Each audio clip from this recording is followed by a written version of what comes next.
we have a plaque today to mount on the locker over here below the Dragon Sports signs.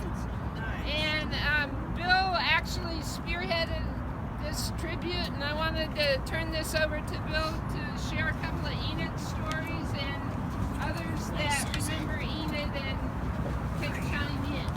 So thanks for coming this morning. Yeah, thank you guys. And just briefly, it's not just me, it's Susan West and Dennis Gavin and myself and a host of you others that have helped over the years clean up the river. We all owe thanks to Enid, even though you don't maybe realize it, but every time we go out in the Holgate Channel, and if some of you guys remember how trashy that looked, and she says that's not going to happen, and so she would lead a bunch of us down there every year to clean that all up. And Ron Kay's got the best story. I'll save his story in a minute here, but as Joe Allen says, tomorrow we're going to clean up. Quintin Bauer, who's second in command at Solve, is down here today, and he's given us plenty of bags, so we will have lots of opportunity to fill those bags tomorrow, starting at 9, down at the entrance to the Springwater Quarter. So we'd like you all there, and be ready to pick up. And there'll be lunch at noon for you all, thanks to the Golden Dragons. Thanks to the Golden Dragon Board. There we have it. And the Golden Dragon Board also approved the donation to Willamette River Keepers for continued efforts to clean up the river. Yay! Enid passed away unexpectedly in 2015, and it was every year this time we would go out there. And the first couple of years it was a pretty piece of cake going out there and cleaning up. And about the 4th, 5th year we did it, I said to her, I says, you know, we're going to need police protection. And she looked at me like, what do you mean that? What do you think? And I says, it's a different environment down there. All the homeless had moved down in there. And the police came with us, and it was pretty interesting. And I'll let Dennis tell you that part of the story. Go ahead, Dennis. So, 2 things about Enid. One, she invited us up to her house for a hike one day, and I'm going, oh, piece of cake, hike up the Pitlock Mansion. And there was Enid, and there's the rest of us back here trying to keep up with Enid as she powered up the hill. And we're going, where does this lady get all this energy from? But she did. I mean, she was a powerhouse. So for me, she was an inspiration, because she said, you have to come down to clean the river. And I went, yes, Enid, I will. And that's what it was. She was a quiet force. She was never outspoken. She was never in your face. She was just, this is what we need to do. And you went, okay, that's what I'm going to do. So he was talking about the day we went down there. We had 200 bags. We filled up 200 bags, and we were out of bags. And we only did about 1/3 of the garbage. So that pissed Enid off. And anybody remember for that time, she was on TV. We got a reporter to come with us and show us what the mess was. And then they came down here and interviewed us. And there was quiet little Enid telling the government why they needed to get off their butt and help clean up the mess that was down there. So Enid was always an inspiration, everybody. That's my Enid story. And what Dennis and Enid were both on TV, Channel 6. They came out and looked at the whole thing with us, and they basically changed. It's Parks and Recreation that said they'll take over that stretch of the river. So they actually gave us permission today to go out there. So that was part of what she affected. Colleen's got a story. Wherever Colleen is, there she is. I got her. All right. And for those who didn't know Enid, she was really tiny. I mean, I'm 5'3". She came to here. A really small little woman, but a little spitfire. And one day, she and I were down here bailing the boats early in the morning, and there was a really large styrofoam float that they use under the houseboats to keep it floating. And someone had drug it out of the river. This is the Harold and put story. it up here on the dock. Well, Harold West always comes by in the morning, and he was tired of seeing shit on his dock. So he picks the thing up and he kicks it over the side to the river. Enid was like livid. She said, Colleen, come help me get this out of here. And all alone she was trying to drag this huge thing out of the river. So the 2 of us drug it back up onto the dock, and she says, I can't believe he just did that. And I thought, I don't want to take her on. I can't. I So can't. that's my Enid story. Nothing was too little. Lorinda, come on up here, Lorinda. I have a quick one. Enid found out that Jane Heldman and I were saving endangered frogs. There are frogs that go from up on Forest Park, have to cross Highway 30 and go all the way across a railroad track to spawn. And they get smished and smashed by all the trucks. So there was Enid. You don't go out till 11 o'clock at night. You can't go out until it was raining, and she was right there helping us save frogs. Good. Okay, Susan. Hi, I'm Susan West, and I paddled for years and years here with all of you and on a USA team, but I had back problems, so I stopped.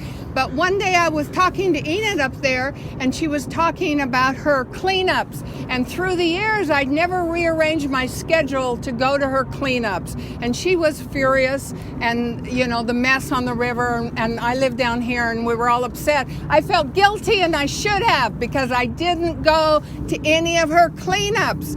So that was one of the reasons I started Friends of RiverPlace, and now it's one of the most successful groups in town with over 60 members, and we talk to them about the docks, and we clean up, and we get the campsites moved and the drug addicts. And I last week picked up, I think, over 60 hypodermic needles within a block of here, trying to keep you guys safe.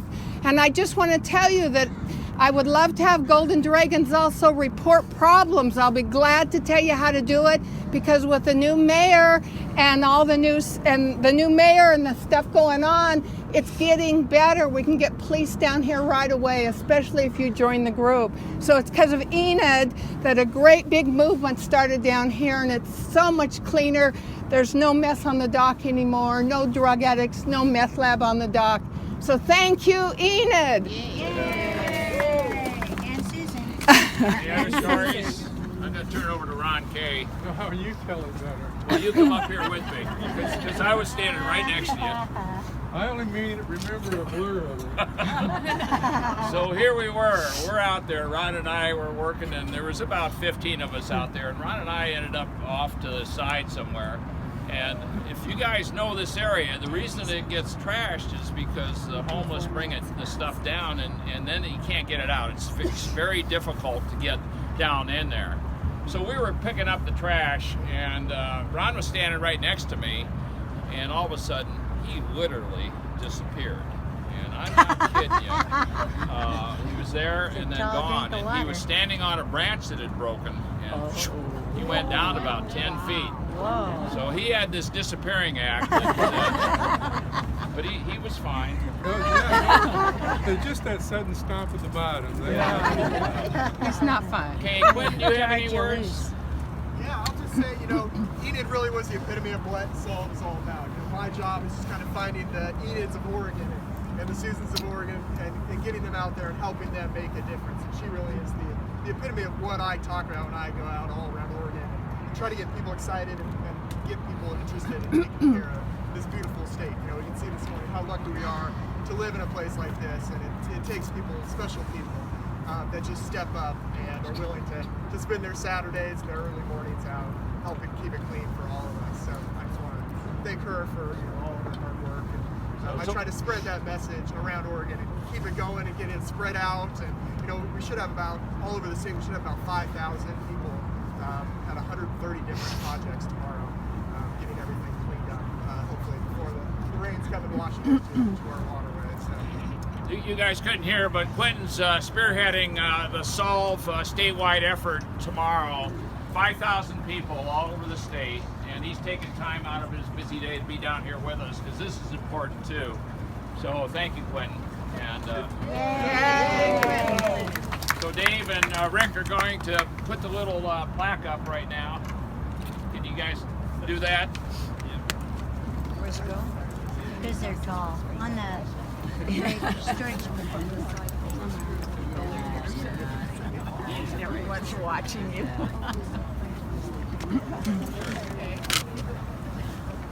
Hey, all right, you guys. We're going to sing while they put the plaque up here. We're going to sing in chorus. Everyone that knows the words to Morning Has Broken by Cat Stevens. Right here. So we're going to lead you in two verses. Those that can know the song, sing along.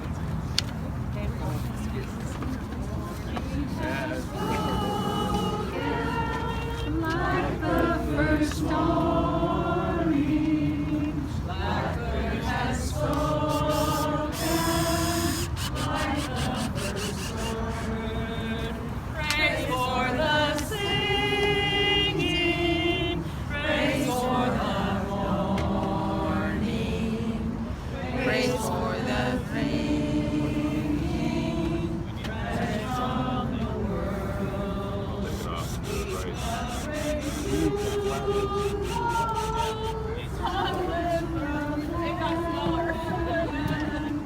Like the first dewfall